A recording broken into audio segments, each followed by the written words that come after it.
सास और बहू की तकरार। बहू, ओ बहू, कहाँ मर गई? जिंदा हूँ माँ जी। तो फिर मेरी चाय क्यों अभी तक नहीं आई? कब से पूजा करके बैठी हूँ।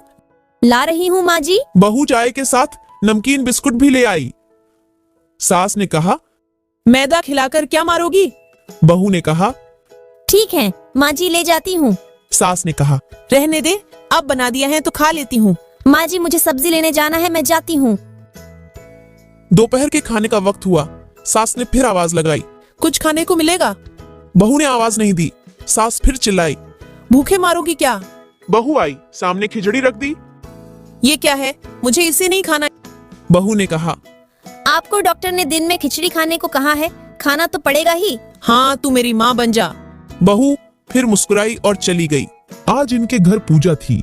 बहू सुबह 3 बजे उठ गई। पहले स्नान किया, फिर फूल लाई, रसोई साफ की, पकवान और भोज बनाया। बहू अब पंडित जी के साथ भगवान के वस्त्र तैयार कर रही थी। आज ऑफिस की छुट्टी भी थी। उनके पति अरुण भी घर पर थे। पूजा शुरू हुई। सास चिल्लाती, बहू ये नहीं है। बहू दौड़ी दौड़ी आती और सब करती। अब दोपहर के 4 बज गए थे। पंडित जी ने सबको आरती के लिए बुलाया और सबके हाथों में थाली दी। जैसे ही बहू ने थाली पकड़ी, थाली हाथों से गिर पड़ी। शायद भोज बनाते हुए बहू के हाथों में तेल लगा था, जिसे वो पोंछना भूल गई थी। सारे लोग तरह तरह की बातें करने लगे। कैसी बहू है, कुछ नहीं आता, एक काम भी ठीक से नहीं कर सकती, ना जाने कैसी बहू उठा लाए, एक आरती की थाली भी संभाल नहीं सकती। पर सास चुप रही, कुछ नहीं कहा, बस यही बोल के छोड़ दिया, सीख रही है, सब सीख जाएगी धीरे धीरे। अब सबको खाना परोसा जाने लगा। सबको खाना दे दिया गया। जैसे ही पहला निवाला सास ने खाया। तुमने नमक ठीक नहीं डाला क्या?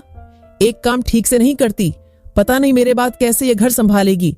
आस पड़ोस वालों को तो जानते ही हो ना साहब, वो बस बहाना ढूंढते हैं नुक्स निकालने का। फिर वो सब शुरू हो गए। ऐसा खाना है, ऐसी बहू है, ये वो वगैरह वगैरह।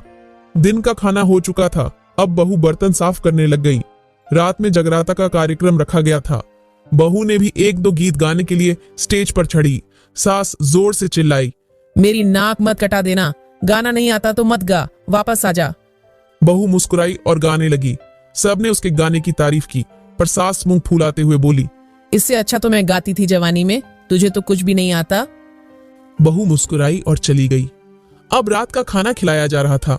उसके पति और उसके दोस्त साइड में ड्रिंक करने लगे। उसके पति की शराब गिर पड़ी। पति गुस्से में 2 झापड़ अपनी पत्नी को लगाते हुए कहता है, जाहिल कहीं की, देखकर नहीं कर सकती, तुझे इतना भी काम नहीं आता। उसकी पत्नी रोते हुए कमरे की तरफ दौड़ी। सास ने अपने लड़के को बहुत डांटा। सास ने एक प्लेट उठाई और भोजन परोसा। बहू के कमरे में खुद ले गई।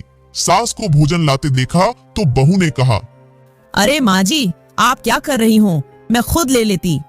सास ने प्यार से ताना मारते हुए कहा, डर मत, इसमें जहर नहीं है, मार नहीं डालूंगी तुझे। तुझे नई सास चाहिए होगी, पर मुझे अभी भी तू ही मेरे घर की बहू चाहिए। चल खाना खा ले। फिर मजाक करते हुए कहा, फिर मेरे पैर दबाने चले आना, और ये ख्याल मन में मत लाना कि सास पैर बोलती है, क्योंकि कभी मैं भी यही सोचती थी। दोनों खूब हंसने लगती हैं। कुछ रिश्तों में नोक झोंक होती है, पर प्यार भी सबसे ज्यादा उन्हीं रिश्तों में होता है